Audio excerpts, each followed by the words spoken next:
I recently got this computer from my grandma and I thought it was really interesting. What initially came to just a computer I was going to take parts out of and use in my main computer ended up becoming something much more interesting. Without any further ado, let's get straight into the video. To start with specs, this PC has a J1800 Celeron processor with 2 cores and clocked in at 2.5 GHz. It has 4 GB of DDR3 RAM, a 500 GB hard drive, and a DVD drive. It's also running Windows 8.1, which anybody knows isn't that great. Looking at the rear I/O, this PC doesn't get that much better with a VGA, DVI port, some USB, and an Ethernet LAN cable. Taking the side panel off of the case is when things get really interesting in the computer. The first thing that immediately jumped out to me when opening up this PC case was the laptop RAM. This desktop sized computer is using laptop sized RAM. The next thing that jumped out at me was this PC has no power supply.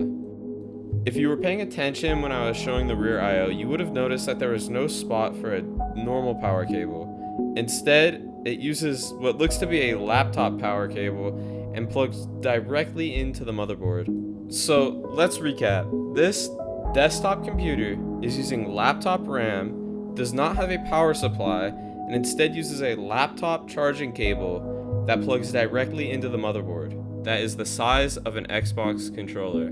The outer side of the PC case also has possible cutouts for PCIe expansion, but they're obviously not completed and they obviously wouldn't work because the motherboard doesn't have PCIe.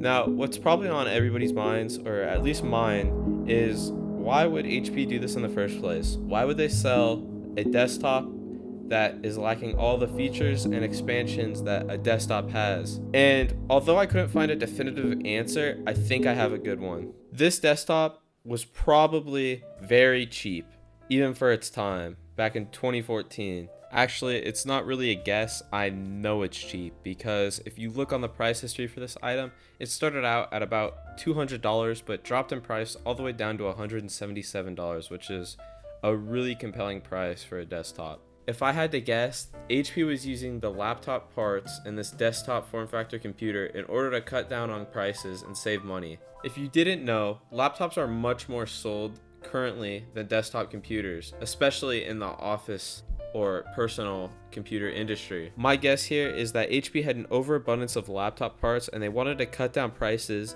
by using the laptop parts in their desktop sized PCs instead of having to buy dedicated desktop hardware. With all that said and done, let's see what we can actually do with this computer. To start, I wanted to see if the computer would just boot, so I set everything up on the floor and went for it. The PC booted straight into Windows 8 very well, and I decided to go into Task Manager to see how well things were running and if the specs I saw online were correct, and they were. So initially I was gonna restart Windows and do a clean install, but after realizing that would have taken forever, especially on the hard drive, I decided to just install an SSD into the computer and reinstall Windows to that, and then reformat the hard drive from there to use in my own system. Because of this desktop's overall just laptop nature that I've gone over already, there wasn't any SATA or SATA power left to use because who would have guessed the motherboard only had enough connections to power the 2 drives in the computer. So as you can see above, I unscrewed the DVD drive, which was actually difficult to take out because you had to take off the whole front panel of the case just to push out the DVD drive. I thought it would have just came out the back, but I was wrong. Installing the SSD was very easy. I just plugged it in using the leftover SATA power and SATA ports the DVD drive had.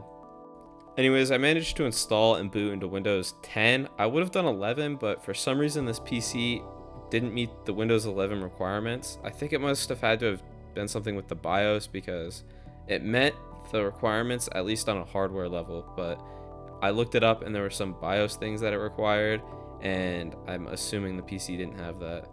In a video right before this one, I had just unscrewed the hard drive, and now I'm taking the power cables out as it no longer serves a purpose, and I was able to reformat it successfully, and now it's off to be used in my own system. Slotting the hard drive in on my case was very easy. The brackets that came with it just allowed for the hard drive to be clipped in, so there was no screwing involved, which is what I was used to and honestly what I was expecting. I'd never slotted a hard drive into my PC build before this, so I didn't know this. One last thing I tried doing was upgrading the RAM in the laptop, as I had a laptop with old DDR3 sticks just lying around and they ran at the same speed as the one used in the computer, so I thought they would work just fine. Anyways, I put the new RAM stick in the computer and it didn't post. I don't know. I don't know why it didn't post. I didn't feel like trying to figure it out. I just took it out and put it back in the laptop. Anyways, that just about sums it up. I wanted to make a video about a desktop that I found to be pretty cool, and if you ended up liking the video, please consider dropping a sub and leaving a like, as it would help out a lot. But that's gonna be it. Later.